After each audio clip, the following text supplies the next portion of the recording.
Today, I'm telling you about the story that is coming out, the CRPD, coming out of the Senate. And it looks like this may pass tomorrow. And you have to call the Senate and say, don't let this pass. Under Article 6, Section 2 of the Constitution, we have the treaties. And any treaty that is ratified by the Senate, we have to live by. This is about the rights of persons with disabilities. And they'll call you a disabled persons hater and everything else. I want you to call if you're a parent or if you are a disabled person.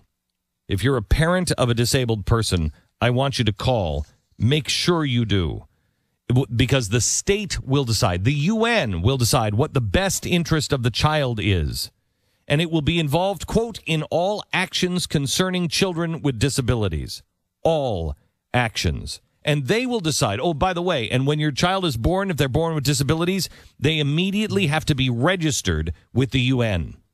Why? Pardon me? Why? Well, I can tell you the history of registering people like this. Well, I mean, I don't know of any kind of history of registering. You don't know any kind of history? No, really? That's never happened. Oh, no, out of compassion, kill them. You can't, I don't know where I heard that crazy idea. Oh, I remember it was from the progressives who then brought it over to Germany and taught the Germans how to do it. We're insane. Yeah. We are a society gone mad. I want you to call the Senate today. You call your senator. Don't call one from another state. You call your senator today. Both of them. It goes tomorrow to the Senate. It's already passed the Senate committee. It is the CRPD, the Convention on the Rights of Persons with Disabilities. The vote is tomorrow in the Senate. Make it very clear. They are not to pass this vote. We are not to sign our sovereignty away for our disabled citizens. And they'll say that's conspiracy theory. Really? I don't care what you call me. I don't care what you think. Everything that you told me couldn't happen is happening. Every time you told me there's no fiscal cliff, there's no problem. Do you realize what's happening now in England? In Europe with France, even Germany, Italy, Spain. If they want to be able to fix the mess that they're in, the wages now of the average worker has to fall between 30 and 50%. And they're figuring out a way how to do that. That way we can all be equal. Now, they're not saying it's all equal. They're saying they need to equalize the system to stop the decay. This is what we told you was going to happen. We told you what they're trying to do is you can't bring the third world up to the first world, so you have to bring the first world down to them. And that way, everybody has equal stuff and we can start all over again. They're seriously talking about this now in our banking centers in Europe. That's a viable option. How do we bring everybody's salary down 30 to 50%? Well, you're not going to. You're not going to. Not without absolute hell on earth being unleashed. And when hell on earth is being unleashed, if everybody's salary goes down, you can't afford things. You can't afford medical care. Well, kill the gimp.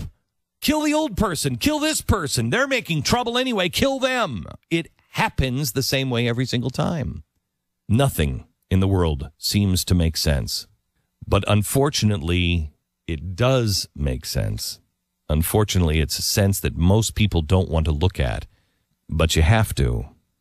You have to. The UN Rights of a Child. And if you've never read the UN Rights of a Child, boy, you're in for another eye-opening experience. That's we have a responsibility to be collective parents. That the parenthood doesn't really exist. You can birth your child. This is in the storyline of Agenda 21. You can birth your child, but the state decides whether or not you care for that child or not. It's truly terrifying Orwellian stuff, but it's not fiction anymore. It's reality. And the only way to fight it, I will tell you that I am convinced now more than ever that until the GOP recognizes that it is the Whig Party, or it gets rid of the progressive elements in the GOP, those who don't understand that Teddy Roosevelt might have been a great speech giver and might have had some great things to say about rugged individualism, but he was not about individuals. He was about the collective. He was he was the antithesis of Ronald Reagan. He was a very dangerous Republican, and he's the one who started the Progressive Party. It is in the Republican Party, and it is dangerous. You'll see that John McCain is all for the UN bill. He's a progressive Republican. And until the progressive Republicans get out, they will be the Whig Party. And may I suggest that the Tea Party and anybody else make it very, very clear to the Republicans, you're done. You're done. And if that means we start a third party, that means we start a third party. But we're done with you. No progressives allowed. People who understand the Constitution and the right to have your own conscience and exercise your own conscience, cut your own path, worship God the way you see fit, or don't worship God, but don't tell anybody else what to do. It's up to the individual to do it. That's the only way to fight it, and you're never going to fight it on the national level. It won't work, and they are too far down the road. You have to fight it locally.